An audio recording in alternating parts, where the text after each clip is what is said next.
Putin ने NATO और US की फोर्सेस को धमकाया है, या राष्ट्रपति बिडेन को धमकाया है कि अगर नाटो या अमेरिका इस युद्ध में जो कि यूक्रेन के साथ रूस का हो रहा है उसमें भाग लेगा या आएगा तो उसको भयंकर परिणाम भुगतने होंगे।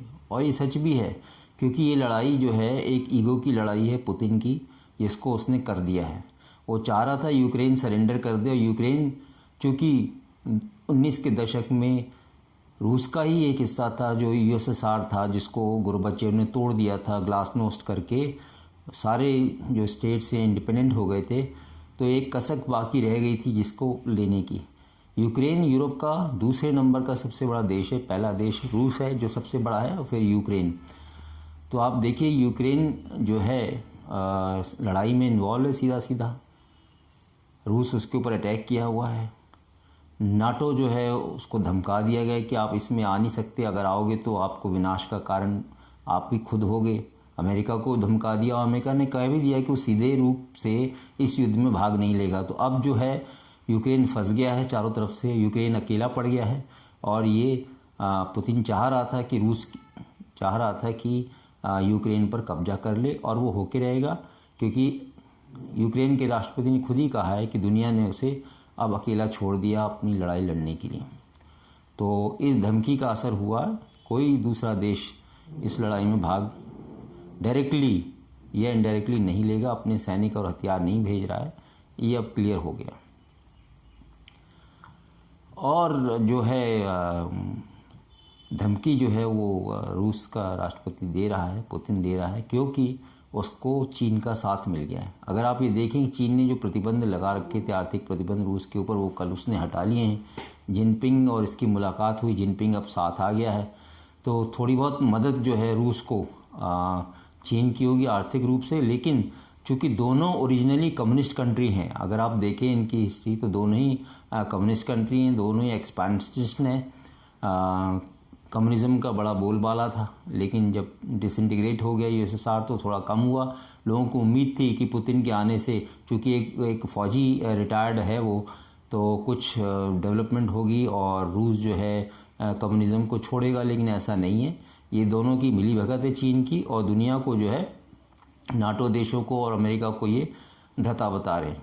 इसलिए रूस के ऊपर इस चीज़ का लड़ाई का खासकर अब असर नहीं होने वाला है, क्योंकि हथियार उसके पास हैं, और यूक्रेन एक कमज़ोर देश है उसके कंपैरिजन में, और उसका कोई साथी नहीं है। इसलिए रूस की ताकत यही है, उसको चीन का साथ मिला हुआ, वो भी एक कम्युनिस्ट देश है, बड़ा देश है एशिया में। तो ये दोनों देश मिलकर दादागिरी कर रहे हैं, एक्सपेंशनिस्ट इनका बिहेवियर है, ये अपना विस्तारवादी नीति को चलाते हैं। जहाँ तक आर्थिक प्रतिबंधों का सवाल है, रूस के ऊपर पूरी दुनिया ने आर्थिक प्रतिबंध लगा दिए हैं, जिसका असर रूस के ऊपर भयंकर होने वाला है। उसकी करेंसी जो है रूबल डाउन हो गई है, उसका परसेंटेज आप देखो 20 से 30% जो है वो डाउन होना शुरू हो गई है। और इन आर्थिक प्रतिबंधों की वजह से रूस की अर्थव्यवस्था ध्वस्त हो जाएगी या बर्बाद हो जाएगी, ये आगे आने वाला समय हमको दिखाएगा। रूस को ये आघात तो ज़रूर पहुंचेगा आर्थिक प्रतिबंधों का दुनिया से। चीन कितनी मदद कर सकता है, कितना गेहूं उसका खरीद सकता है, वो अलग बात है, लेकिन इतना ज़्यादा असर उसको फ़ायदा नहीं होगा चीन के साथ आर्थिक जो प्रतिबंध थे हटने का। लेकिन पूरी दुनिया के आर्थिक प्रतिबंध लग गए, उसका भयंकर असर होगा, और उसकी अवस्था जो है बर्बादी के रास्ते पे चली जाएगी।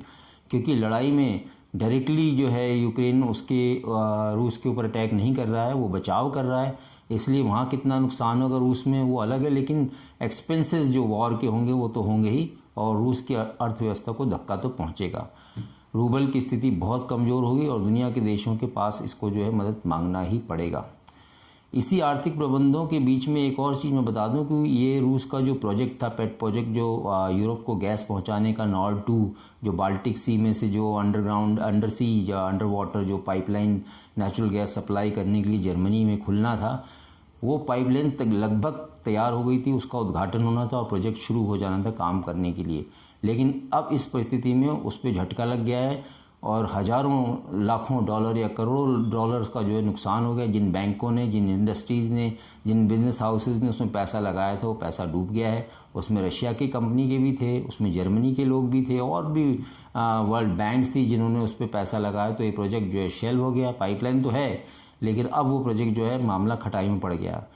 तो ये एक आर्थिक नुकसान रूस को भयंकर होने वाला है। जो सप्लाई से उसको पैसा मिलना था, अब उसको दूसरा बाज़ार तलाशना होगा, और जो प्रोजेक्ट में पैसा नुकसान हुआ है वो होगा जो है।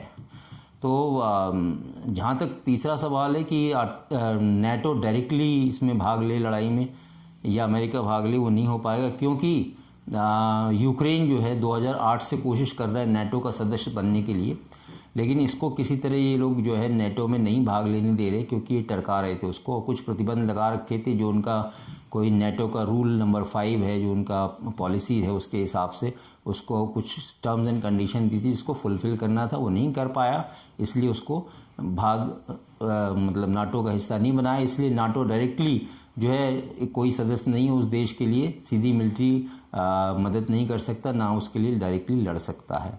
और इसी तरह अमेरिका ने पहले ही कह दिया कि वो डायरेक्टली इस लड़ाई में इन्वॉल्व नहीं होगा।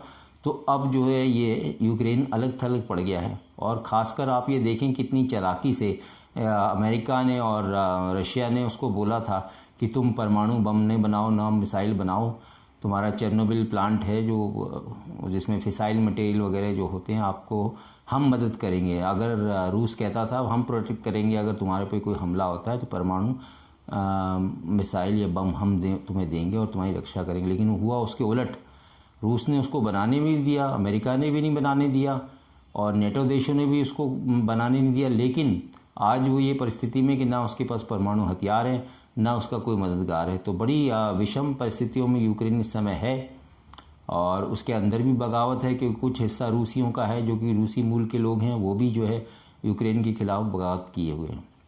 लेकिन एक बात तो जाहिर है कि यूक्रेन के जो असली लड़ाके यूक्रेनी बड़े बहादुर हैं। आपने देखा होगा एक छोटे से आइलैंड की लड़ाई में उन्होंने 15-16 लोगों ने अपनी जान दे दी और वो निछावर हो गए, और उन्होंने यूएसएसआर के रूस के शिप को जो है अटैक करने दिया और सरेंडर नहीं किया, जबकि रूस के शिप ने कहा था कि सरेंडर करो, उन्होंने सरेंडर करने से मना कर दिया और बहादुरी से जो है वो वीर गति को प्राप्त हुई। तो एक बात तो इसमें आ रही है कि इसके शूरवीर है सैनिक, लड़ने के लिए तैयार है, लेकिन चूँकि देश जो है कमज़ोर है, उसके पास ज़्यादा वॉर इक्विपमेंट नहीं है, लेकिन फिर भी वो लड़ रहा है और लड़ेगा, अच्छे से लड़ेगा।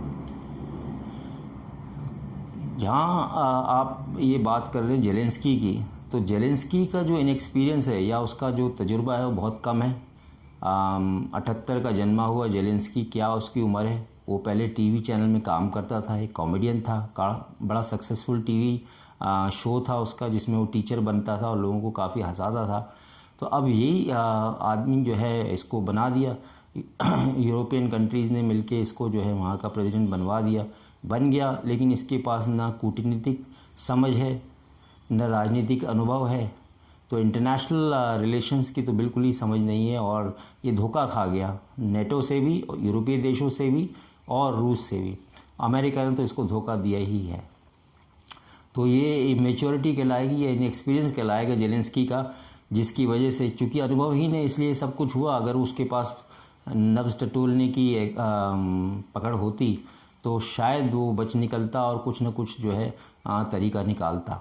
लेकिन अब मजबूरी है, राष्ट्रपति है, लड़ रहा है अपने देश के लिए, लड़वा रहा है अपने सैनिकों को और सरेंडर नहीं कर रहा, तो ये एक बड़ी बात है। उसमें जो है कुछ जागा है कि भाई देश के लिए करना है। अब चूँकि सिर के ऊपर बात पड़ी है, जिससे वो अनुभव दिखाएगा अपना और सीखेगा इस अनुभव से, और वापस उठ खड़ा होगा यूक्रेन, ऐसा लगता है। लड़ाई रुकेगी, दुनिया के देश प्रेशर डाल रहे हैं। कल प्रधानमंत्री मोदी ने भी राष्ट्रपति पुतिन से बात की है। हालांकि राष्ट्रपति पुतिन ने महाभारत को कोट किया है कि कौरवों ने पांडवों के साथ ऐसा किया था, तो इसलिए ये लड़ाई जो है धर्म युद्ध कहलाएगा। तो कई चीज़ें हैं समझने की, जो समय ही बताएगा कि क्या होगा। हाँ, नुकसान यूक्रेन का बहुत हो रहा है, लेकिन यूक्रेन के लड़ाके भी हिम्मत वाले हैं और अच्छे लड़ाके हैं, वो लड़ रहे हैं अपने देश के लिए, जान दे रहे हैं। ये सबसे बड़ी बात है। Thank you.